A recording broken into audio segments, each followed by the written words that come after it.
Kagurabachi. And with this one, I'm going to pass it over to Brian, Josh. I don't know which one you guys want to do it. Josh, I'm covering Kagurabachi. Yeah.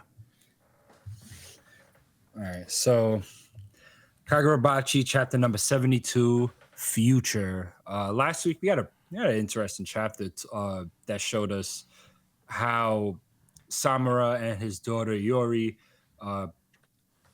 came to living together. The mom was sick, and she passed away suddenly after a year of Iori being with Samura, and yeah, so mom is dead. They're together, and he gets approached by the Hishaku leader. I forgot his name already. Yura. Yura, thanks. Yeah, Mr. Slizzer. Okay, so so we cut to that, and Yura pulls up on Samura, and he's like, "Look, I gotta tell you a few things, but first I gotta thank the great hero." And he rehashes what we know about the Seitei War, where the enchanted blades were created to fight the island people that came out of nowhere and used the Datsenseki with no drawbacks. Anyway, basically we end up finding out what really happened, and it wasn't just a simple defend Japan's borders from these people and force them into a forfeit. There's another word, but that I can't think of. But anyway, this is what actually went down was that one of the crazy swordsman that we all know is like a bad guy basically at this point, was responsible for annihilating the entire population of the island after they already gave up and had negotiations for peace. So obviously, which is a terrible war crime and a horrible horrible ethically. He annihilated everybody, and the sword he uses is so, I guess, unbelievably strong that he did it all on his own. So there's a force of pure obliteration. Anyway, the Shinichi. Yeah, the Shinichi. Thank you. Yeah, the sword of legends. So yeah, Yura's like, look, they hid the truth because they didn't want conflicts to rise, to complicate the situation when peace had already been acquired, and they decided to lock away the swordsman. But that's the problem, right? Yura says that as long as the swordmaster lives, that calamity known as the malediction will occur again in the near future in this country. And he doesn't. It's not like he has proof that it's going to happen. They don't foreshadow that to us anyway. But it is something to think about. So he just poofs away. Oh, actually, he burns away. That's pretty sick. I'm not gonna lie. And Iori comes to the door, checks in on them. It's like, oh, what's going on outside? It's like, yeah, don't worry, go back to sleep. So I guess the next day he heads to the Kaminabi headquarters to talk to. I don't remember his name, but he was one of the people at the round table. Yeah, of the Kaminabi, one of the big bosses. So yeah, he's chatting with Samura. He tells the old man about what Yura just told him about, hey, do you know if there's any issues regarding the swordsman? And the old man is telling him look, it's a prophecy, but at the end of the day, we have all the measures set, to ensure that doesn't happen again. you know. But there's a whole nother issue, right? Like, apparently, in order for Chihiro's father to create the enchanted blades, he had to make eternal contracts, for the swordsman, as we all know. So only one person can use the blade at a time. But in order to create like that spell, he had to basically connect all the other blades using the Shinuchi as like the core. So they're all linked together. And but more specifically, you can't kill, I guess, like, you can't kill the main core without killing everybody else. So that's why they decided to just lock him up instead. So I think that's pretty interesting. Anyway, Well, I think it's the yeah, opposite. If they kill the Shinuchi master, then the other masters die. yeah, exactly. Oh, I thought that's what I said. No, you said if you killed like the other sword masters or something.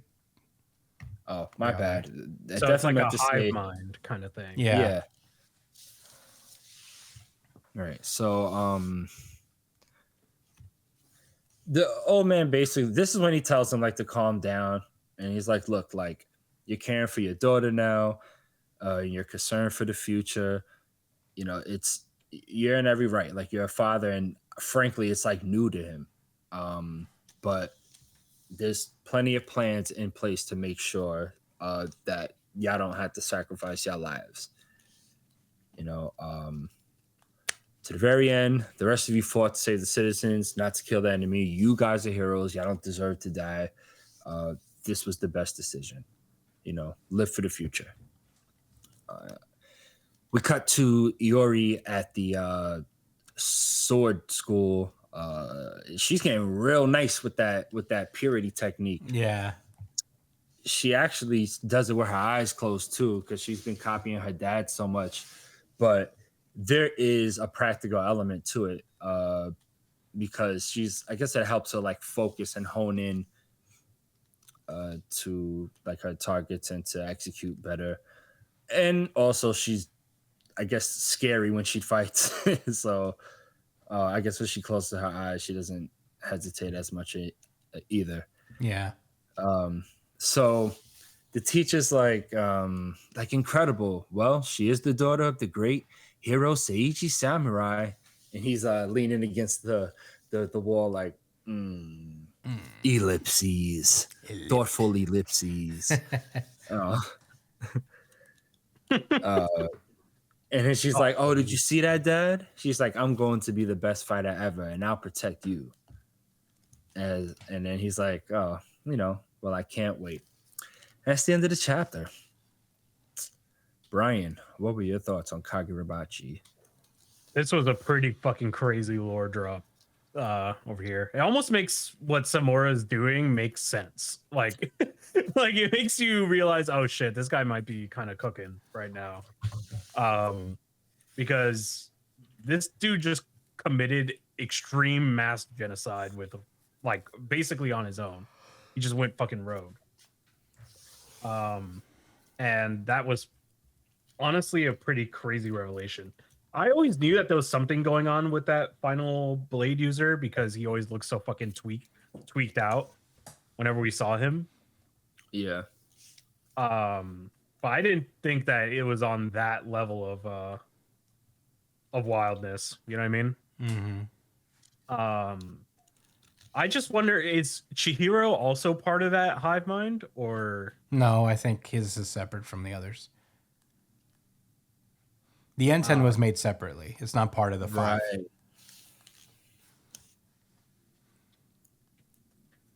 so that means that if that guy dies, why didn't he just go straight after that guy then? Why didn't Samura just go straight after him? I guess he's super heavily guarded, and he was just one guy.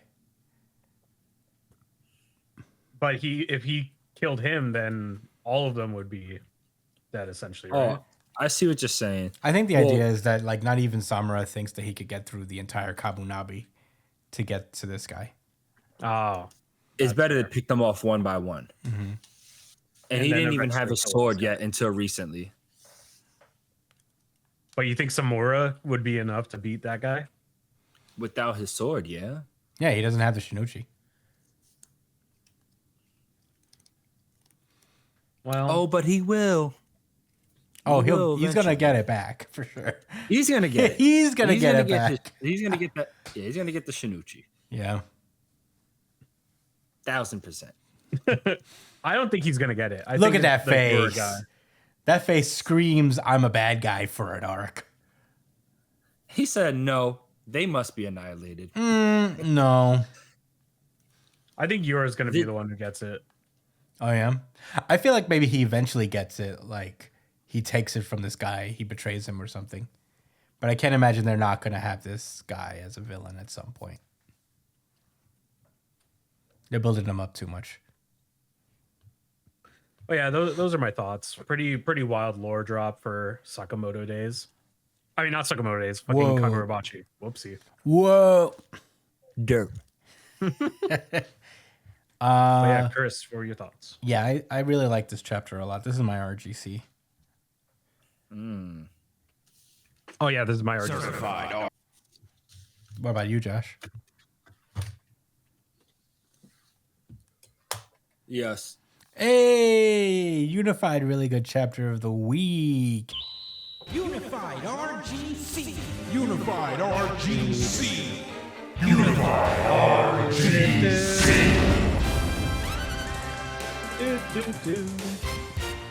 So good.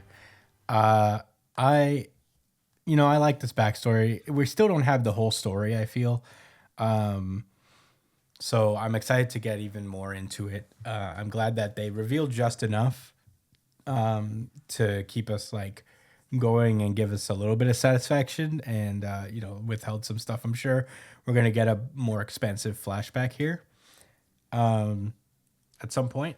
I'm curious as to what Yora's connection to this is. I don't know if he was maybe like a descendant of the people that were annihilated, or That's what I think. Yeah. I'm actually dead certain. Yeah, that's probably he like the is most obvious thing. Directly from the island. Mm-hmm. Yeah. And by descendant, I mean like it happened it didn't happen that long ago. Yeah, it was like 20 something years ago or something. Yeah, it wasn't. Yeah, So, maybe he's like a survivor from the island, or I do think that maybe it's more of a descendant thing, or maybe he's just some guy who realized that shit was fucked up. And he hated how that went down, and he's just trying to get the get back for the people who were essentially genocided. But it does make Yura a little more interesting that this seems to be his motivation for continuing onward with his plan. And he seems to know that the malediction is going to happen again. Like, this is a preventative measure, what he's going for. So he does have, like, I guess, a good intention type of thing going for him. you think so? Yeah, I mean, he could be a bad person with good intentions. I think like that's most villains. If you really like good villains, at least, is people who believe that they're doing good, but they're going about it in malicious ways or not the more ethically sound ways. I mean, we'll have to see. Yora's motivations are still very much a mystery. We know that they're tied to this island. That much is clear enough, but we don't know in what fashion, in what way. It's obvious. I mean, he wants to destroy the sword bearers to prevent this very thing from happening, the malediction. He probably believes that at some point the swords, if they're around for long enough, or they're in the wrong hands, they'll just take over the personalities, like the Shinuchi did to that one guy. So, and in that case, the swords would be at their most powerful, and they can do some real damage. But so his answer is obviously, let's kill the sword bearers, so that we can stop that from happening. But we'll have to go see and what's going on there. Yeah, I think there's just like some kind of interesting stuff going on here with the leader of the Kamunabi. I think his response is like, kind of fair. He's like, hey, you guys did enough. I think you guys did do a good thing, and you've done enough. You don't have to like keep putting your lives on the line. Leave it to us. At some point, the people have to be, I guess, standing on their own. Is I guess what he's trying to say. I like that perspective from this guy. So hopefully we get more from him too. There's a lot of characters in Kagurabachi that haven't gotten really fleshed out yet.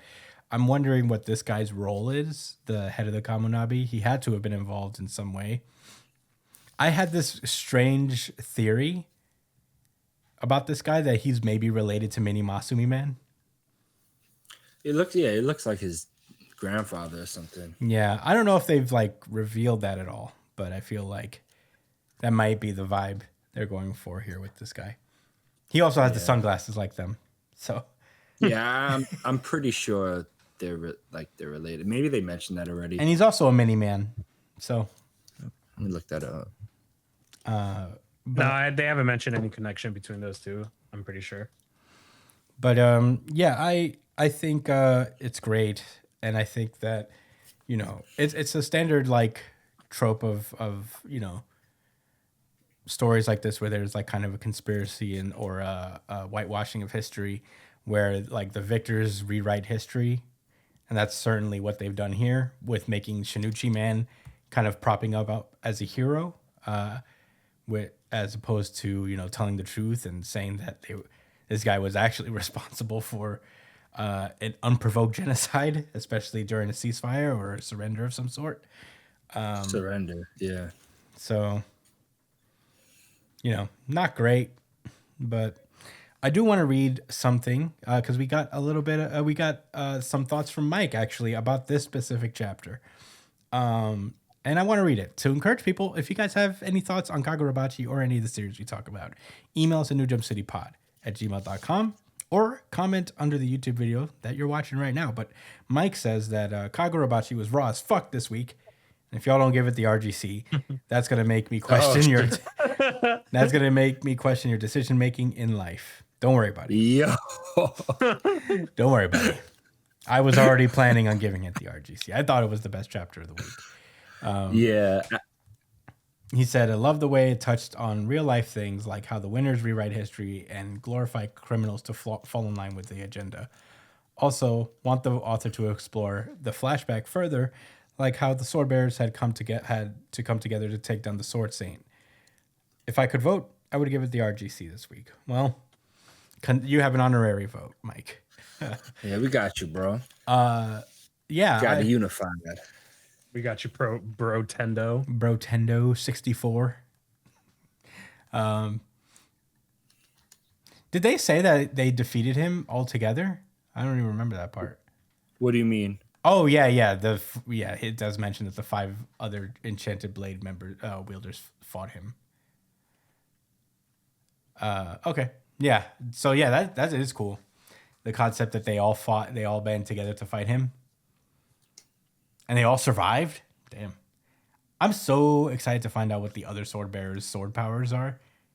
I don't know what those 2 ladies that for Ura, what was it? Uraha? No. Uraha, yeah. What his Uraha, swords yeah. do. But great chapter. That's all I really got to say. I already said enough. Do we have any rebuttals about Kags this week? Yeah, I had a couple thoughts. So look, I think it's pretty clear that this Hishaku, that Yura, he's motivated by the events of what happened. It's crazy to say that. Oh, I have a prediction that it's going to happen again, but obviously someone's pulling the strings to make these things happen, because unprovoked, there's pretty good plans in place. And again, like I think keeping 5 of the 5 other swordsmen like alive and locking this person away, you know what I'm saying, then sealing the Shinichi and all of that, it was worth it. Mm-hmm. You know what I mean? Like that was the best decision they could make. So it's not like it's just gonna happen. Like someone is making this shit happen, and it's the Hishaku, regardless what they're motivated by. you know, and I think it'd be really interesting if they got into the dynamics of that, of them doing it for the sake of vengeance, and you know, I guess it could be simple on the surface, but I think there could be a lot of layers. Anyway, that's it. That's all I really had to say.